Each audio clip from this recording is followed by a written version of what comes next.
అసలేం జరుగుతోంది, ఎలా జరుగుతోంది, ఇంకెన్ని రోజులు పడుతుంది అంటూ ఎస్ఎల్బీసీ టన్నెల్లో 8 మంది కోసం జరుగుతున్న రెస్క్యూ ఆపరేషన్ పై ఆరా తీశారు సీఎం రేవంత్ రెడ్డి. మంత్రులతో కలిసి వెళ్లి స్వయంగా సహాయక చర్యలను పర్యవేక్షించారు.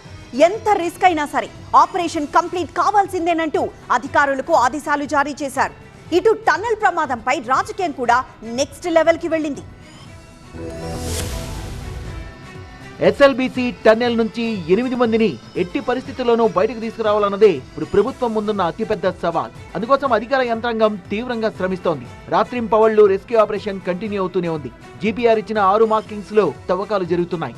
తవ్వకాలు జరుపుతున్న కొద్దీ నీటి ఊట వస్తుండడం రెస్క్యూకి ఇబ్బందికరంగా మారుతోంది. సీఎం రేవంత్ రెడ్డి సైతం టన్నెల్లోకి వెళ్లి సహాయక చర్యల్ని పరిశీలించారు. అధికారులకు కీలక సూచనలు చేశారు. విభాగాల వారీగా పనులపై యాక్షన్ ప్లాన్ రూపొందించాలన్న ఆయన దీన్ని కేస్ స్టడీలా చూడాలని, ఇలాంటి ఘటనలు పునరావృతం కాకుండా చూడాల్సిన బాధ్యత అందరిపై ఉందన్నారు సీఎం రేవంత్. పనుల్ని పరిశీలించిన తర్వాత కీలక వ్యాఖ్యలు చేశారు సీఎం రేవంత్ రెడ్డి. గత ప్రభుత్వం హయాంలో పట్టించుకోకపోవడం వల్లే ఇలాంటి ప్రమాదం జరిగిందని ఆగ్రహం వ్యక్తం చేశారు. 10 ఏళ్లు ఎక్కడి పనులక్కడే ఆగిపోయాయని, మిషన్లకు కనీసం కరెంటు కూడా ఇవ్వలేదంటూ మండిపడ్డారు.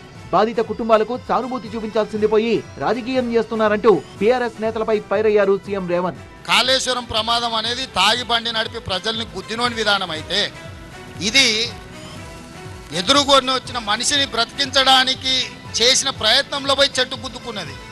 ఈ 2 ప్రమాదాలకున్న తేడా ఇది. ఈ తేడా మరి హరీష్ రావు గారికి అర్థమవుతుందా అర్థమైతలేదో నాకు తెలియదు. హరీష్ రావు గారు దుబాయ్లో పోయి దావతులు చేసుకోలే. హరీష్ 7 ప్రమాదం జరిగినప్పుడు హరీష్ పాస్పోర్ట్ ఒకసారి బయట పెట్టమను అధికారికంగా ప్రభుత్వం నుంచి లేఖ రాస్తా. ఈ ప్రమాదం జరిగిన తర్వాత హరీష్ రావు దుబాయ్కి పోయి అబుదాబిలో 2 రోజులు దావతులలో మునిగి తేలింది హరీష్ రావు కాదని హరీష్ రావు గారిని చెప్పమను.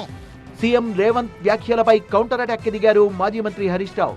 బీఆర్ఎస్ నేతలు కేసీఆర్ ను తిట్టడం తప్ప రేవంత్ రెడ్డికి ఏం తెలుసంటూ ఆగ్రహం వ్యక్తం చేశారు. ప్రజలకు పనికొచ్చే అంశాలపై మాట్లాడకుండా బీఆర్ఎస్ ను తిట్టడమే పనిగా పెట్టుకున్నారంటూ ఫైర్ అయ్యారు. చేతనైతే నీటి విషయంలో చంద్రబాబుపై రేవంత్ యుద్ధం ప్రకటించాలన్న ఆయన ఇప్పటికైనా రేవంత్ డ్రామాల్ని ఆపితే మంచిదంటూ కౌంటర్ ఇచ్చారు. మొత్తంగా ఎస్ఎల్బీసీ టన్నెల్ సెంట్రిక్ గా అధికార కాంగ్రెస్, ప్రతిపక్ష బీఆర్ఎస్ మధ్య రాజకీయం పీక్స్ కి చేరింది. ఇదే అంశంపై మున్ముందు ఎలా ఉంటుందో చూడాలి.